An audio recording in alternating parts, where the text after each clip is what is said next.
Pranao Gunaktu Sahaviryankaravavahai Tejasvinavadhitamastu Mavidvishavahai. Om Shanti Shanti.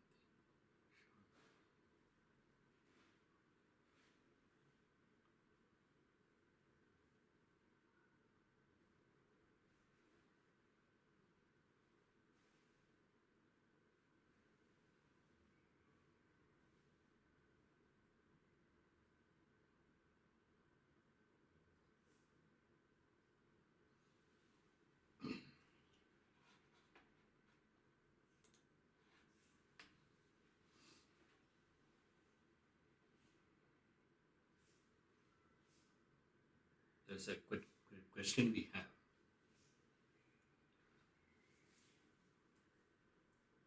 Tarani, she has asked two questions are there.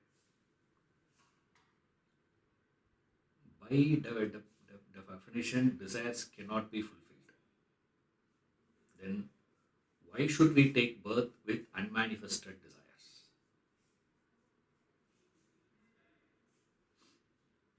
By definition, desires cannot be fulfilled. Then why should we take birth with unmanifested desires? This is the quick question.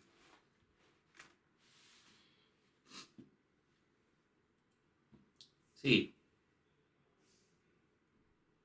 in your own experience, you'll understand in life, it is not that all desires are unmanifested, unfulfilled, I mean. It's not that all desires go unfulfilled. Your experience shows that some of your desires are getting fulfilled. Right? To that, Vedanta gives this address. The idea of the desire by nature cannot be fulfilled is an independent knowledge. Okay, that is of no consequence to you actually speaking. That is Vedanta saying that. Vedanta says desire cannot be fulfilled. But that is not your experience. You go by your own experience. In life, you do find some desires are getting fulfilled, isn't it? And some desires are unfulfilled. I had the desire to visit a particular place. I've been dreaming of seeing that place from my early childhood. Okay. Somewhere I saw this Niagara Falls. I heard about Niagara Falls. I had that desire for Niagara Falls. I wanted to see that. I wanted to experience, mid of the mist. Heard a lot about it. How your heartbeat increases as you go closer. That experience is so thrilling. So much I've heard about it. Thereby, I developed a desire for that. And that desire is fulfilled. That is my experience. Correct.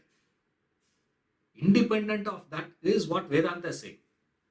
Now, we say we are accounting here for birth. Why a birth is happening? The birth is happening. Birth, death means movement, means change. Why the change is happening? The change is happening because of your unfulfilled desires. Certain desires are unfulfilled. Those desires which are not being able to fulfill with this particular opportunity, with this particular embodiment, with this particular environment, necessitates a change of environment or embodiment. That is what we say here. Also independently, Vedanta proves that no desire can be fulfilled. That is an independent one of Vedanta. Vedanta says that independently, no desire can be fulfilled. Now, if you understand this, straight away you go beyond this cycle of birth and death. Straight away it stops. Straight away what will happen? If you the moment you understand no desire can be fulfilled, what will happen to entertainment of the desire? All possible entertainment stops. Once entertainment of the desire stops, automatically the necessity for you to change to a new place also stops. Thereby, you have conquered, you have transformed, you have transferred yourself, you have broken the chain of birth and death. This is an independent understanding. Then we go to little more and say, okay, if this is the case, now what about the things that I claim to be fulfilled? Then there is a discussion will happen. Okay, sir, what about that claim of mine? I claim certain desires are fulfilled, right? Examine the claim. What are you referring to when you say, my desire is fulfilled? What do you say is only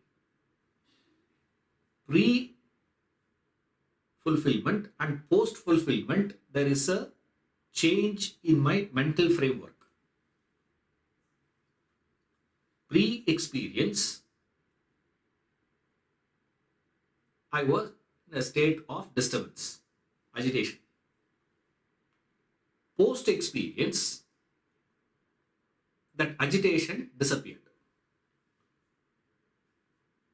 Like you have this classic example we give.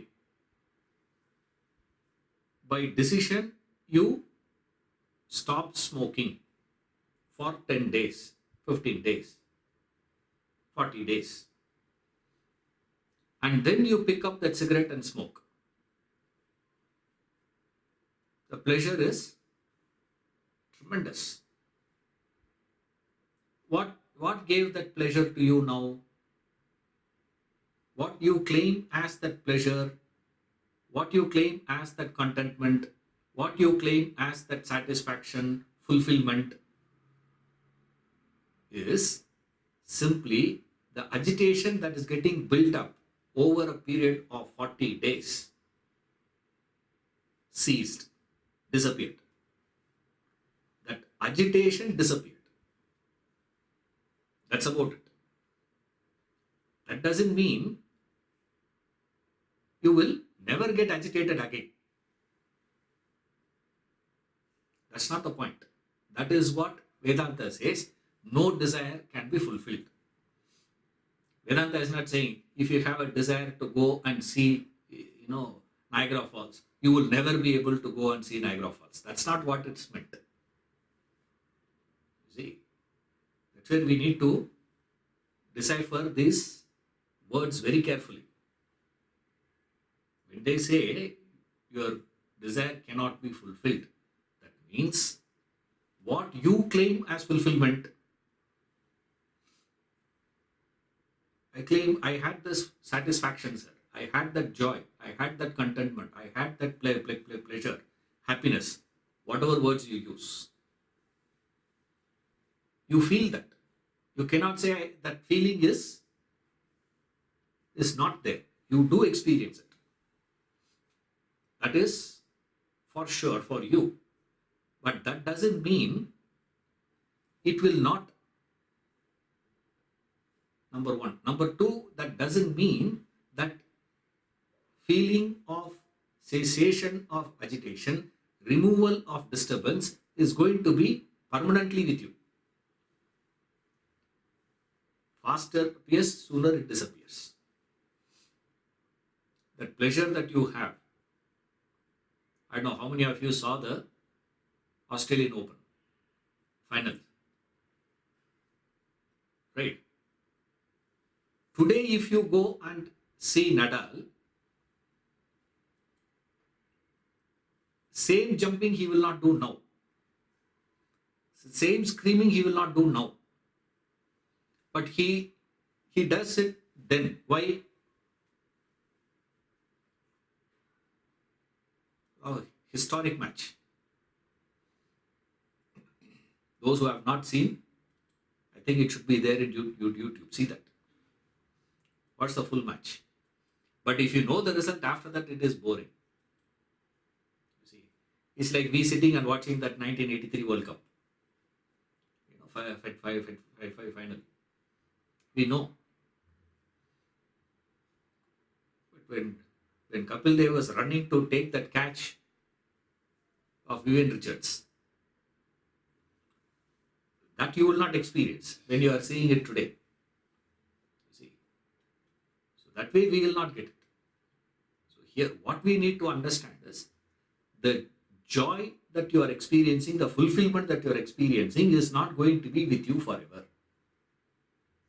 Sir, if this is the case, then why am I entertaining the desire itself? If these are all the issues, then why am I entertaining the desire? Is only because, understand, desire is not a guarantee of fulfillment. It is in the hope of fulfillment you move. What it does is this. It says, you had that desire for 25,000 rupees when you are earning 20,000 rupees, 15,000 rupees. You had that desire for 25,000 rupees. You get that 25,000 rupees, you felt wow about it. After a period of time, that disappears. Again, you are going to feel that same sense of wanting, sense of incompleteness, sense of not enough. This 25,000 is not going to give you that same feeling. Then what happens? Your mind says, go back to that old methodology. You've seen this fascinating research they have done with these rats, with the electrical impulse. They trigger a particular sensation in the rat. When it goes and touches the button, it gets that impulse. It is fascinating feeling for the rat. And they keep food. The food is kept on one side and this button is kept on the other side. 10 out of 10, the rat goes towards the button only till it dies. It just goes on pressing that button again and again and again and get that sensation, get that sensation, get that sensation. In that process, its life is gone. But it will not reach to the food. Now, if you ask theoretically to a person, do you want that sensation or you want food? Which is essential? What are the necessities of life? You say food, clothing, shelter. These are essentials for life, sir. If this is essentials for life, then what you should go for first? At least you must have that intelligence to say, let me eat, get more strength, and then go for that electrical impulse. Isn't it? 10 out of 10. And what Vedanta says is, oh humans, you are no different from that rat. You are no different from the rat. The tragedy is the rat has no potential. The rat cannot do anything other than that, whereas a human has the potential. You are simply kicking that potential and wasting it. On the basis of what? Your experience is the proof for you. What is your experience? It is getting that extra 10,000 rupees had given me that sense of fulfillment. Now, again, I am feeling that sense of unfulfillment. What should I do now? Go for 40. Again, what is going to be? That 40 is not enough. Then what you should do? Go for 1 lakh. Then go for, then go for, then go for, then go for. In the bargain, halfway down the line, what happens? Your physical body loses its power. But the craving is still there. Right? Now what you will do? Your body is incapable, but that sense of unfulfillment is experienced, and you feel that can be filled up only with bringing in more. In that hope alone, you keep traveling. Desire means the hope of fulfillment. Unfulfilled desires gives you the hope of fulfillment. Just a hope. And unfortunately, the tragedy is your mind is a perfect politician. They'll go on giving promises which everyone knows in the world it is not possible to be fulfilled. A classic example I give. A fellow gave election manifesto. I will give 2-acre land to all farmers. He said, entire state, even if you divide, we don't have that much land. Entire state, not only agricultural land, including the forest, including this, including that, including every public property, private properties, everything, even if you add, you will not be able to give 2 acres land. But that fellow gives. And you know what the best part is? They win the election. You see? Right or wrong, that's not my issue here. That's not our problem here. I'm only explaining what is a politician. Politician is one who will give promises. That's it. And then you go back and ask him why you are not able to fulfill the promise.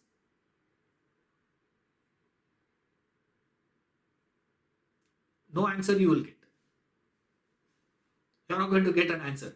Okay, alternatively, what are you going to give? Equal to that 2 acres land, I will give you money.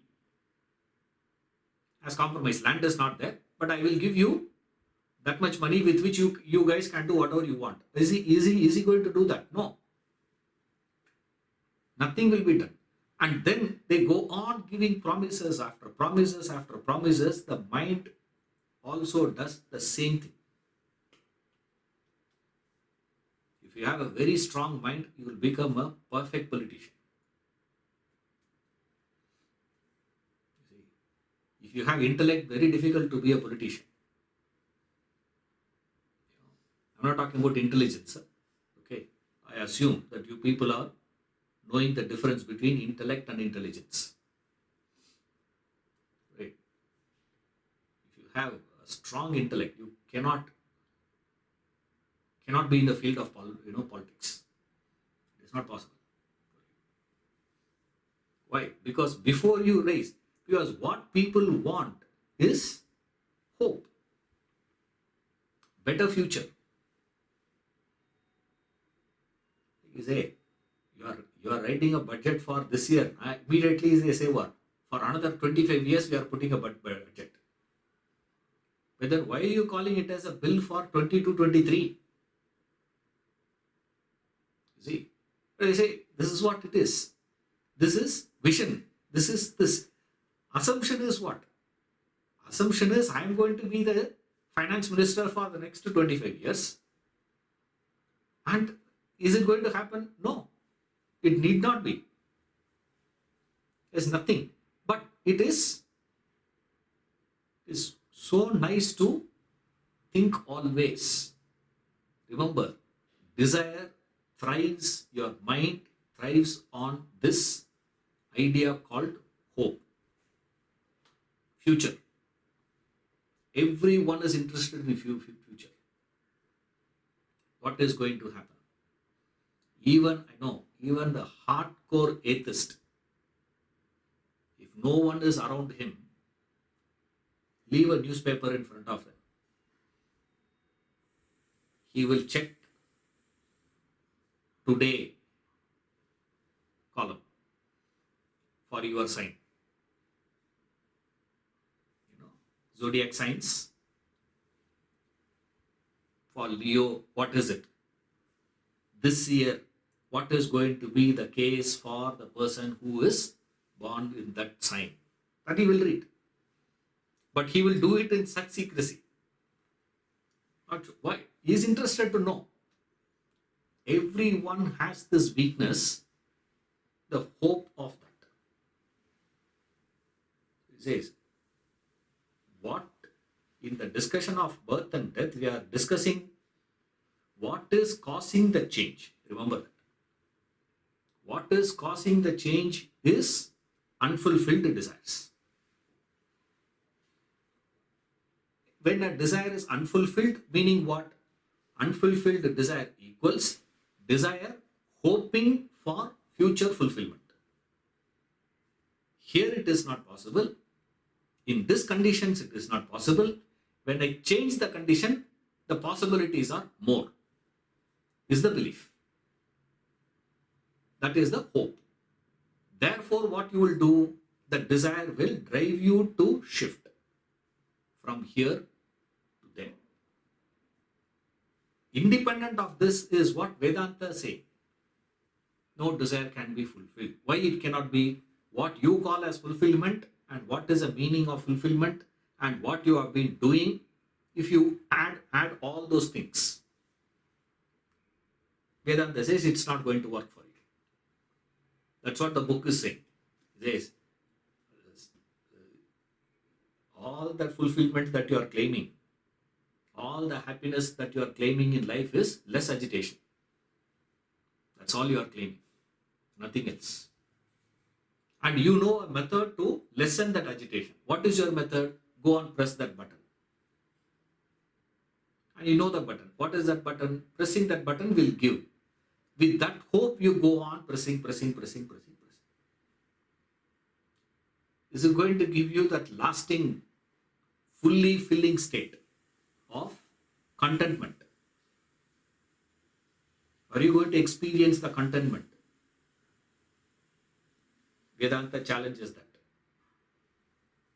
It says your experience is not going to be showing this. Desire is that wanting. Without it, I am agitated. That's the meaning of desire. So with it, I'll be, what is the proof? Happened, no? 15,000 to 25,000 happened, no? So from 25 to 40 it should be. Now you can't say, hey, 15 to 25 is only 10,000. Now why are you making it 15,000? Always keep adding for 10, no? 25,000, 35,000, 45,000, 55,000. It will not go like that. It will ask for more and more and more. Why? Quicker you get into that state of higher agitation. Earlier you don't get into agitation state quickly. Now you get neutralized and you start feeling the same sensation, as a result of which you are going to get more and more frustrated with it. Quicker you will get disappointed. Faster you will get disappointed. That's why when you go high, a person says, I'm going to write 95% of my wealth to charity. Right? Okay, I ask you people, how many of you are willing to give 5% of your wealth to charity? For Forget about 95%. 5% of your life earnings. How many of you are willing to give? Sir, when I become like him, I will also give 95. Isn't it? Because you see how your mind works. You have to reach to that extreme. But however, all these things are understanding only. Remember, this is not the reality to you.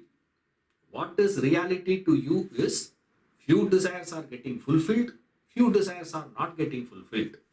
What is necessitating change is the portion of unfulfilled, not the portion of fulfilled. That's all. Because we are discussing that question here. What is necessitating change is the question here. Okay. Question number 1. There's another question. Every man gets, this is a different one. I thought just a sequel of it. Okay. Every man gets what he deserves, not what he desires. If that is the case, how do desires dictate the course of our life?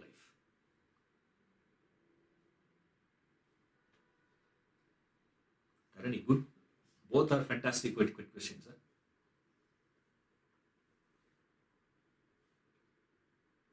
Correct. See, look at this. It's called thinking. You see. Every man gets what he deserves, not what he desires. This is what Vedanta says. Right? You get what you deserve only, not what you desire. Then suddenly you come here. It says, how do desires dictate the course of life? Then it should be deserving only, no? What is dictating the course of your life is not desires, man. It is your deserving. Isn't it? Good, very good question.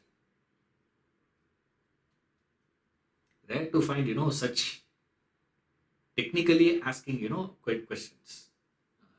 Mostly it will be like, your personal problems coming in the form of a quick question.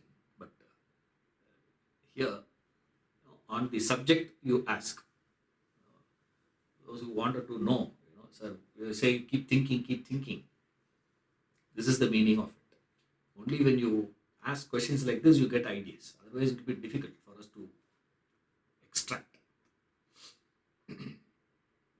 What do you mean by deserve here? And what is desiring? Remember, deserving, generally we take it as, very simple understanding is, deserving is, have you worked for it? Not simply sitting and saying, I want to become rich, I want to become rich, I want to become rich. Like Ram Tirtha says, I don't like chemistry, sir. One student, I don't like chemistry. It never comes to me. What did you do? The student says, every day I went to temple and prayed. Sahasranama Archana I have done. What is the Archana you are doing?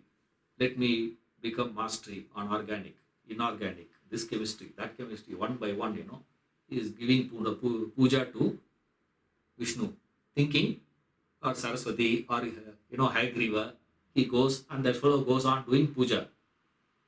Let me get that knowledge of chemistry. Let me get that knowledge of chemistry. History. The professor said, this is not the way to master chemistry, man. The way to master chemistry is to go into the lab. Burn your fingers.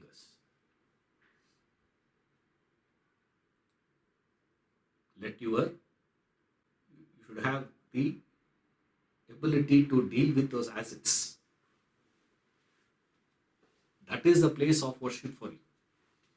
If you do that, no matter what, however tough that subject can be, it will be under your feet. That is the way to gain. Mastery is not by simply sitting and saying, I want to become rich, I want to become rich, I want to become rich. Like this man said, let me get that lottery ticket first. Let me get that lottery ticket. First prize come to me. Prize come to me. Prize come to me. And this man said, went to God and asked him, why you never gave me that? Fellow said, you idiot, I was waiting to give you, but you should buy that. No. The fellow never bought a lottery ticket. Without buying a lottery ticket, this fellow goes on checking every week whether I get this now. This is a layman's understanding of desiring and deserving. This is not philosophy. Many people take this itself to be philosophy. This is not philosophy. Right? In philosophy, we go little deeper than that. Here, desiring means all your independent desires. Right? All your independent desires is called desire. See this.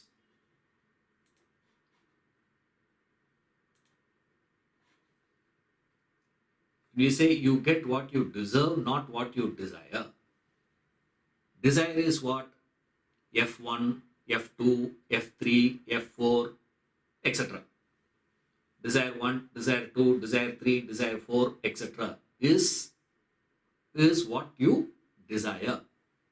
Then what you deserve is what then? What you deserve is R1. The resultant force. The resultant force is what is referred as deserving. Desiring is that surface desire that you are conscious of right now, or the most powerful or the predominant desire. The predominant desire is what is referred as desiring. Deserving is what? Is amalgam of all your desires. Your strong and weak desires combined together creates a particular force. That force is what you deserve. You get it?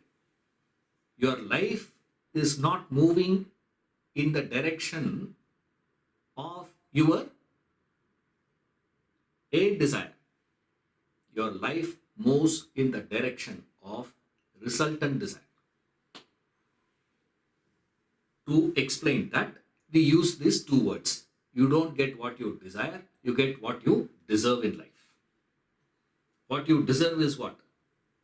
Is resultant. Right?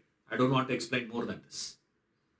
More than this, if I start, it will be, instead of giving you some clarity, it will confuse you more. Okay. So desiring and deserving. First layer, what is it?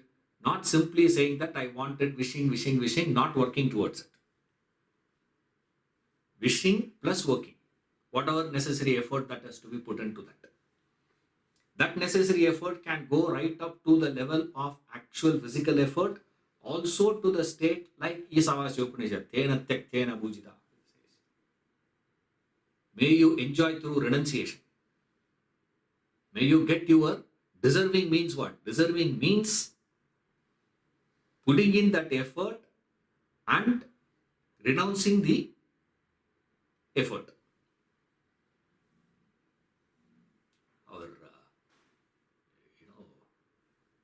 Sri Ravi Shankar gives a beautiful example for this.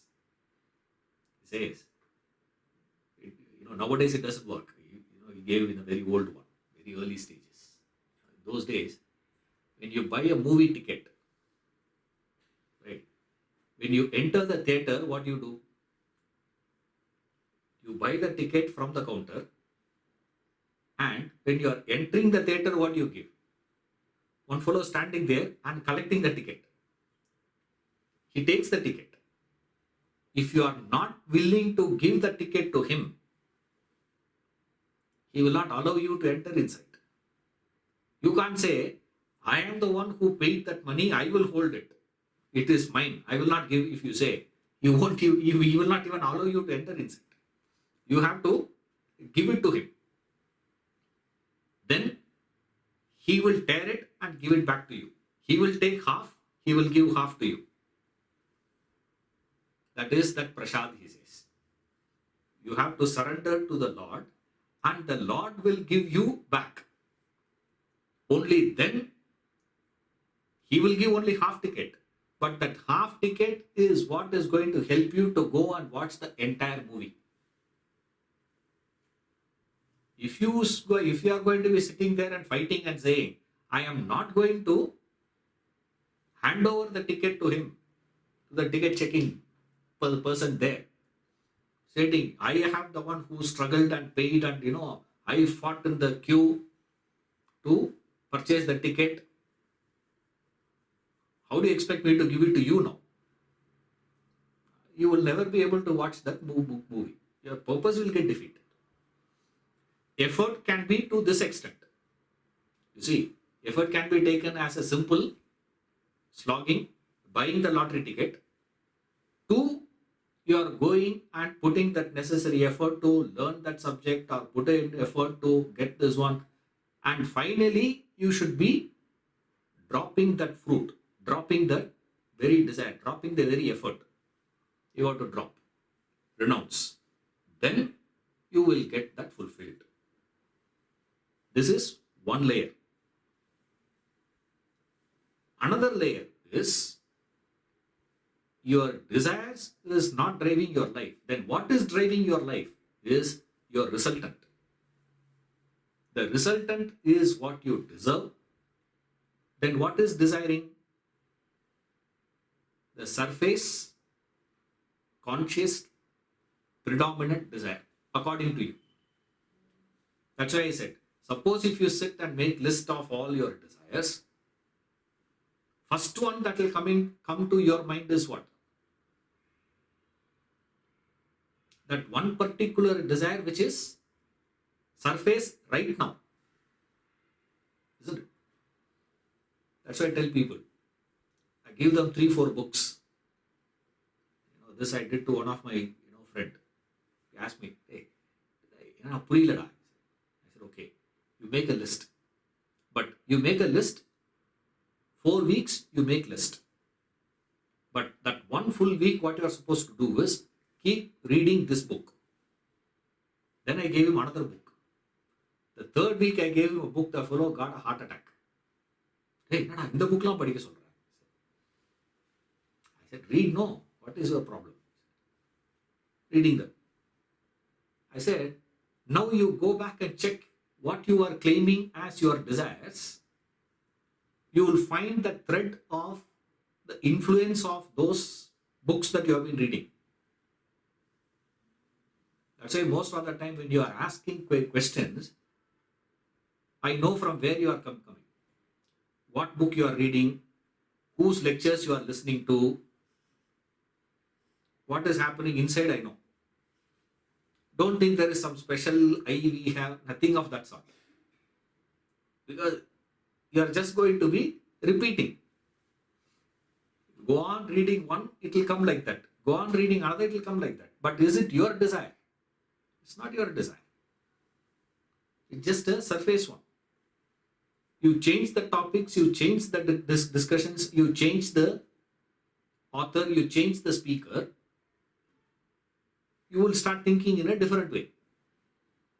Actually, is it your desire? No. Surface desires. Then, predominant desire. Then you say, sir, in spite of my surface desires, I have certain predominant desires. Very strong desires, sir. I have a very strong desire for doing something. What about that? Vedanta says, even that is not going to be deciding the course of your life. Then what is deciding the course of your life? Is there any third party? Again, Vedanta says, no, there is no third party involved. There's no second party itself. Forget about third party. Hmm? According to Vedanta, second party itself is not there. So if it is not my predominant powerful desire, also if it is not going to be external things, then what is going to be the deciding factor in what I get, what sort of an embodiment I get, what sort of environment I'm going to get, what sort of an experience that I'm going to get? What is deciding that? Who's deciding that? Vedanta says it is decided by your resultant desire. To refer to the resultant desire, we use the word deserving. Okay. Two quick questions.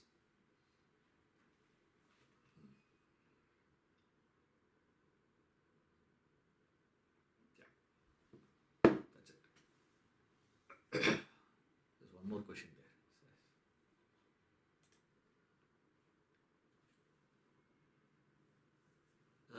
Is it just the desires put together, or karmas also added to it to determine the resultant force? See, when you say karmas here means the entertainment of the desire is what is referred as karmas. So desires and karmas are same here. They are not two different things. So karma is used in more of the effect part of it. Karma, when we say, we refer more to the manifested ones, the effort and the consequences, the actions and the consequences thereof. What is the action? What has driven that action? What has caused that action? Desire is what has caused that action. So desire creates action, action creates the effect. So when we are discussing desire, action and effects are included in that. Right. Similarly, when we are discussing with reference to the effect, consequences, action and desires are included in that. Only difference is it is included in a subtler form there. Inclusive. So long as you are desiring is what karma is. So what is a karma that you are incurring? Don't immediately say, I'm going and killing this, that. That's not what is referred in the philosophic terms. Right? In the normal terminologies, we talk about action alone. But in philosophy, we don't talk about action much. The accent is more with reference to what is backing the action, not the action. What is backing it? Desires. So therefore, we don't discuss with reference to the consequences. We remove consequences first. We come to action. And in action, we remove the expression part of it and hold on to the force that is driving that action part, attitude part of it, to put it in an easy language. What is that, sir? Now, what is the intention? What is intended? What is that intention means? Intention is your desire. So the desire is what is driving action. That action is producing the consequence. So if you can control the desires, you had automatically controlled the action and you had automatically controlled the consequences. There's no necessity to put in any special effort for you to work on the consequences. No necessity to put in any special effort to work on your action, expression part.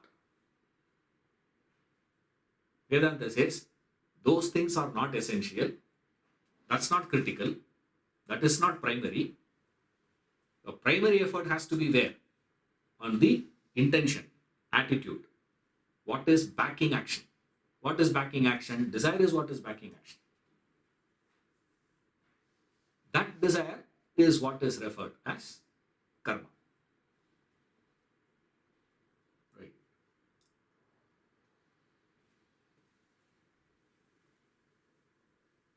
Now, this reincarnation, remember, it's not a mere speculation. Don't treat it as a speculative idea. It is a theory derived on solid reasoning and observations based on the established laws. Based on established laws in the sense facts. I've referred this earlier. In science, when we use the word law, we don't mean do's or don'ts. We mean a statement. A statement of fact is what is referred as law. If it can be empirically verifiable, we call it as law. If empirically not verifiable, we call it as theory. Right? That's the only thing. So don't try to prove this reincarnation by searching for empirical data. You will never be able to get the empirical data for proving this one, not possible. That's why he says it is just a theory. He says it is just a deduction is available, but cannot be proved experimentally. He says experimentally it cannot be proved. Why we cannot prove it? Data is not available, and the whole dimension of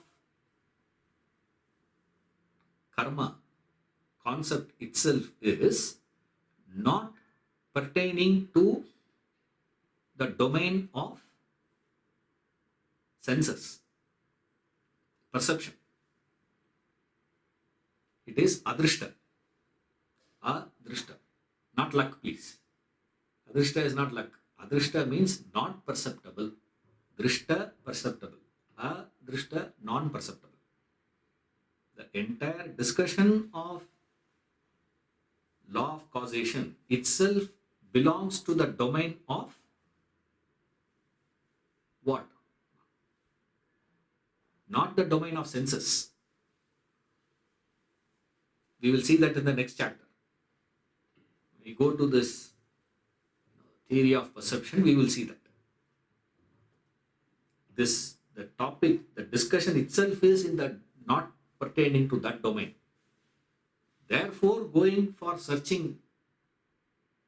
to find a proof to establish this there is a redundant exercise. It's like trying to prove the nature of taste from the color of it. How will that be? I'm going to decide whether it is red color associated with chili, sir. Therefore, it must be this. But the Kisan jam is red. But it tastes sweet.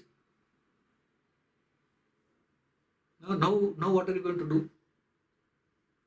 Strawberry is red, but it is sour. You can't say all red color items will be spicy only. It's not possible, no. Not necessary. Then how will you prove it? So you need to fix that first. In the beginning itself, we establish this.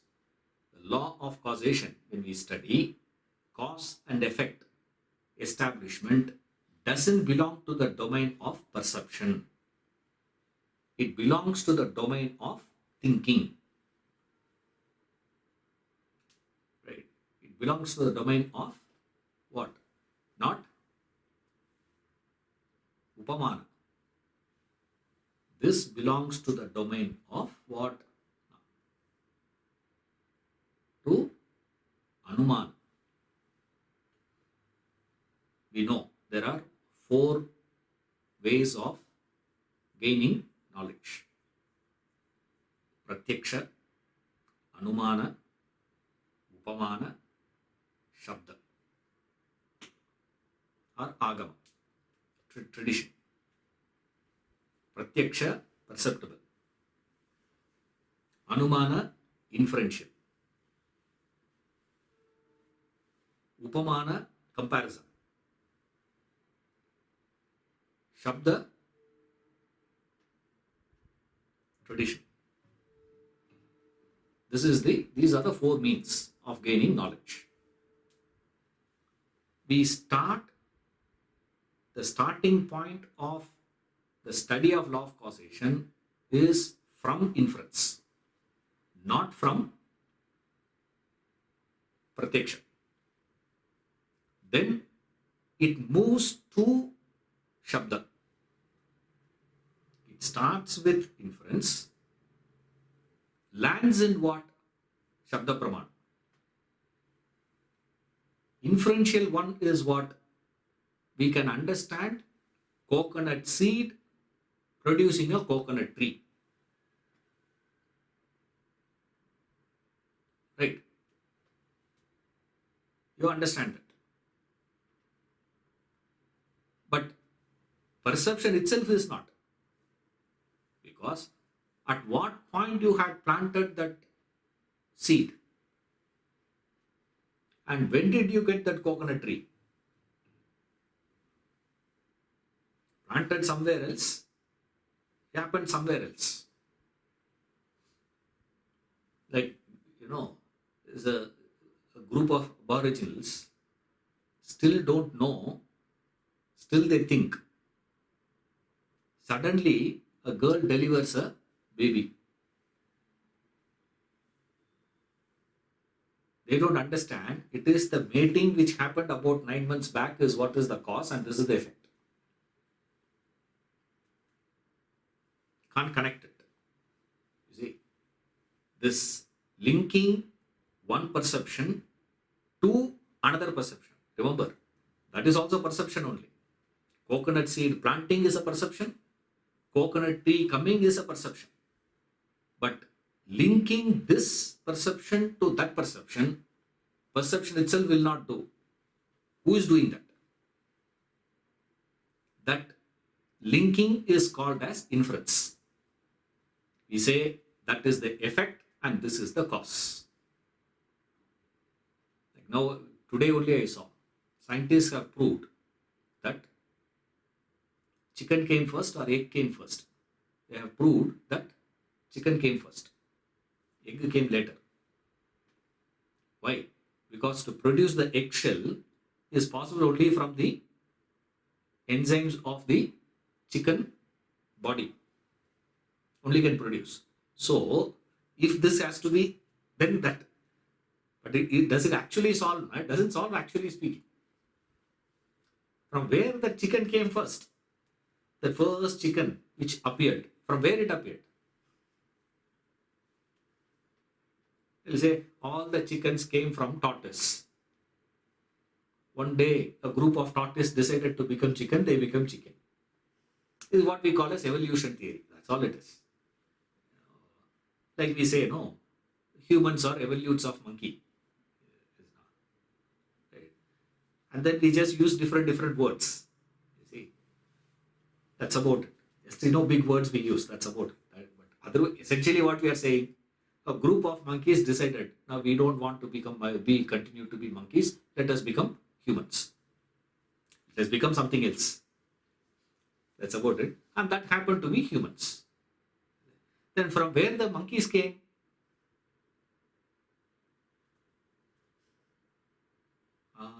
Monkeys all came from donkeys. Where did donkeys come? It came from this, came from this. And finally it goes to what? Amoebas. Where did that come from? It just happened. So finally what we are saying, the whole thing started as an accident. That you say in the beginning itself. No, why you have to go so far and then say, finally it is accident. See, this is so when we say causation, The starting point of causation itself is inference. Anumana Pramana. And it finally goes, does it stand only at that stage of Anumana? No. Suddenly, it shifts the gear and lands on Shabda. Suddenly, when they say, there is Punya and Papa, right? You can't logically prove Punya, existence of Punya, nor can you logically deny the existence of Punya Papa. You can't prove it, nor you can disprove it. What you will do now? See, only two chances are there. You can logically establish something or logically deny something. Suddenly this man comes and says, there is a thing called Punya Papa for your actions. You get merit, you get demerit for your actions, for your thoughts, for your words, for your deeds. For this sort of thoughts, you get Punya. For this sort of words, you get Papa. For this sort of deeds, you get Punya, Papa, Punya, Papa, Punya, Papa. And they say, suddenly when they start discussing about Punya, Papa, we find it, your inference will not be, then who is going to be the authority there? Then on what basis you are going to take? You have to take it only on the basis of the statement made by that person. Even though there is no way of proving that, no way of refuting that. It is like when you people ask, sir, where are you from? I say, I am from Chennai.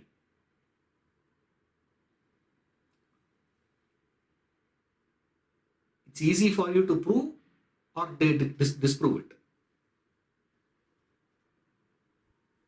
With little effort, you can prove it.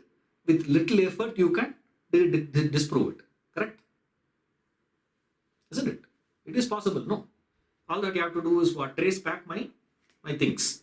So keep checking my old, if you start digging my old things, please don't do that. Okay. Rishi Mula and Nadi Mula should not be inquired. Okay. You go into that, finished. So don't do that. But with little effort, you can. Okay. Suddenly, I ask you, what is the period of Kalidasa?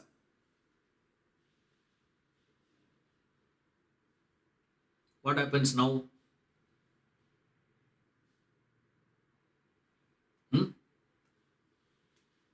His works are there. Shakuntala is there. And you know Shakuntala was written by Kalidasa. That is also proved. But what is his period? Kalidasa's period. Okay. What is the period of Valmiki? Valmiki was there. What is the origin of Valmiki, when you ask? What is his period? Means it's far more complex. Correct? To Valmiki, what was it? To you and me, his period is a complex one to fix. From where he came, or who is his father, who is his mother, who is his wife, what was his original name, right? Who is his best friend. All that difficult for you and me to establish today. But to Valmiki, what is it? And Valmiki says, Mr. So-and-so is my best friend. Okay. How are you going to prove it? How are you going to disprove it? It is not so. No, he is lying, man. Or he says, I came from this background. And he says, I am from this place. And he says, How are you going to disprove it? If proving is difficult, means disproving is also equally difficult. Right? And the onus of proving is in whose hands now? This is the question. See that? Now, if you say onus of proving the existence of Punya Papa is in the hands of these masters, the master will say, onus is on you to disprove it. And he will walk out. Take it or leave it. I don't care, he will say, and walk out. Isn't it? In few type of cases, I have to prove the crime. In few cases, that person has to prove his not guilty. That's why FIR is filed under this particular section. It is very important. Under what section you have been booked is very important, very critical. Why? In some sections, it is a prosecution that has to establish. In some sections, I have to prove that I am not guilty. You have two types, no? Isn't it? Same way here, when this subject says there is punya, there is papa, where is the proof?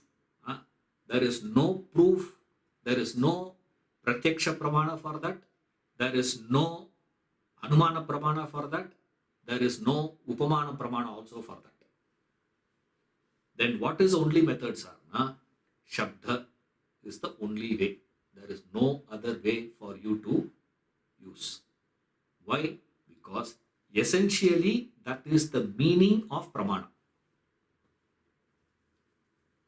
What was established by one pramana cannot be proved or disproved by using another pramana. This is the rule of pramana. Like I gave that example. Only the tongue can establish the taste.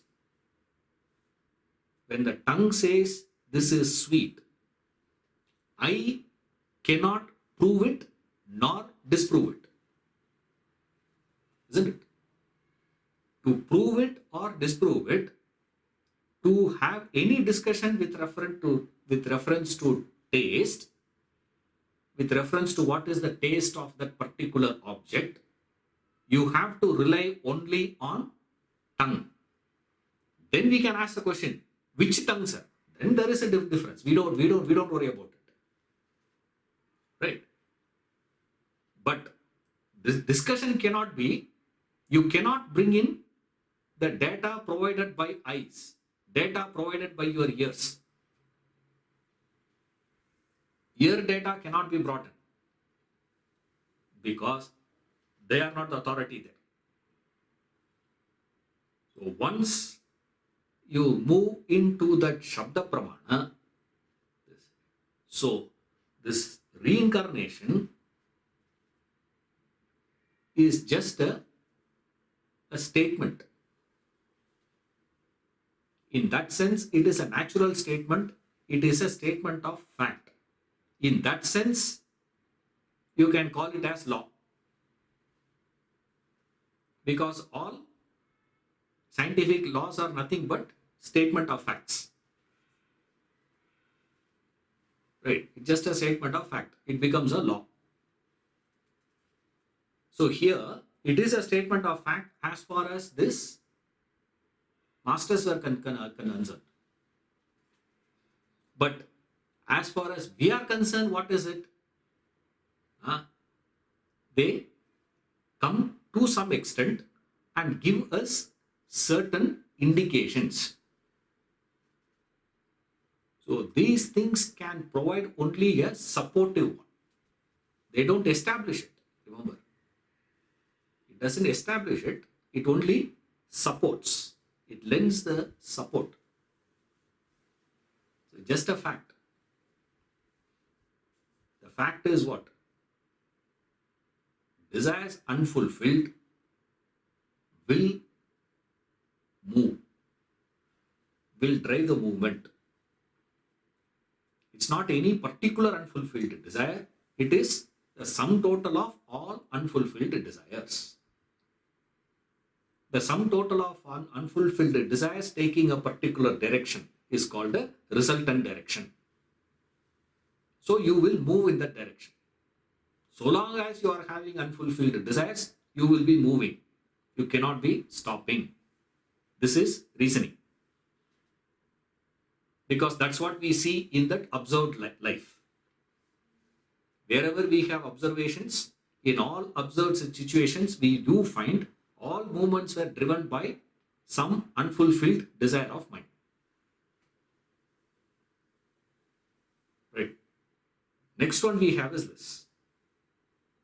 Next one they say is, this unfulfilled desires cannot have a abrupt, sudden stopping. So one hand you see a sudden stopping, on the other hand you see a sudden starting. Suddenly here all these unfulfilled desires going into nothingness. There on the other side, out of nothingness, the whole thing coming out. Sudden appearance of it. So here is a sudden disappearance into nothing. There, sudden appearance from nothing.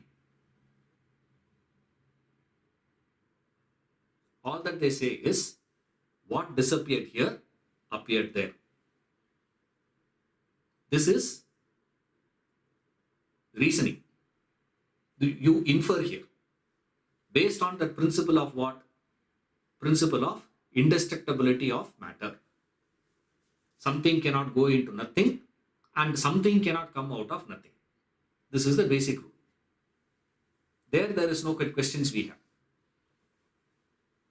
Same rule is applied here, you deduct. But as far as these masters are concerned, reincarnation is what? It's a statement of fact. They say what is missed here has come here. That's it. What is gone there has come here. The person who is not there in the hall is a person who is sitting in the room now. That's all. If you search for me in the hall in my house, I am not there. I disappeared. I appear here. After the class, I will disappear from here and go into hall again. This appearance and disappearance and appearance and disappearance is the fact of observed life to our capacity to observe. These masters have a different capacity to observe. There they say what disappeared in that body is what has appeared in this new body. That's all it is. This is the entire theory. So here, what is continuing is where the whole discussion starts. That's where we have stopped. Up to that point we have come. Now what we have to continue is continuation of the discussion is, okay sir, if it is continuing, what is continuing? Because human has, any being for that matter, has so many aspects to it. And since we are concerned only about human, we discuss about human as a reference point. Now, in human being, there are very many aspects are there for him.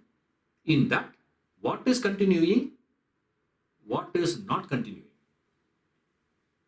what is transmigrating and what is not transmigrating. That is the discussion we have to see. We'll see that in the next class.